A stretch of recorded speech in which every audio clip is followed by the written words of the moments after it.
You said something I was going to raise, but I want to follow up on it, sir, which is regional views of the United States.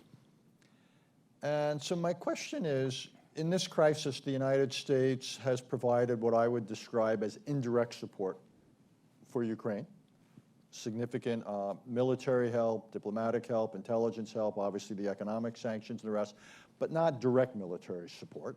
Either it's rejected the no-fly zone idea, quote unquote, boots on the ground. So that's one data point. We've obviously had this administration is very different than its predecessor in important ways.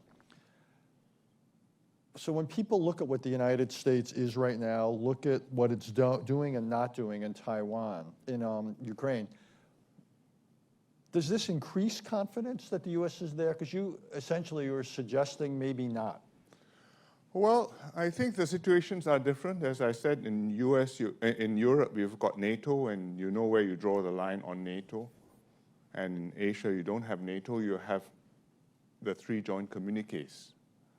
And you also have a policy of strategic ambiguity on what you do in Taiwan. And I think what we would all like to see happen in Taiwan is that the status quo continues, and changes, if there are any changes, they must not take place forcibly or non-peacefully.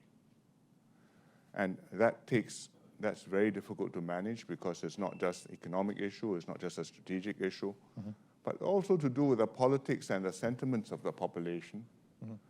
And so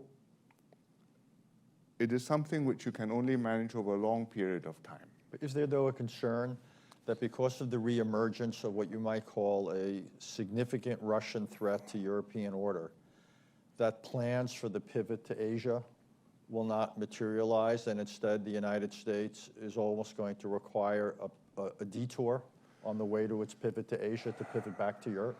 Well, America has always had worldwide preoccupations. I mean, if it had not been Ukraine, it would have been Iran, or something else would have come up somewhere else in the world. Latin America, from time to time, preoccupies you too.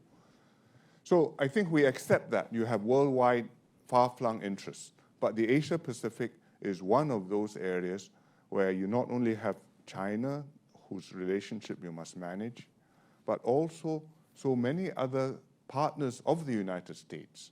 Some of them your allies, others of them your friends, many of them with very substantial economic ties to the United States. And you've developed this relationship and these interests and this region of relative stability and peace in the world for nearly 80 years since the war.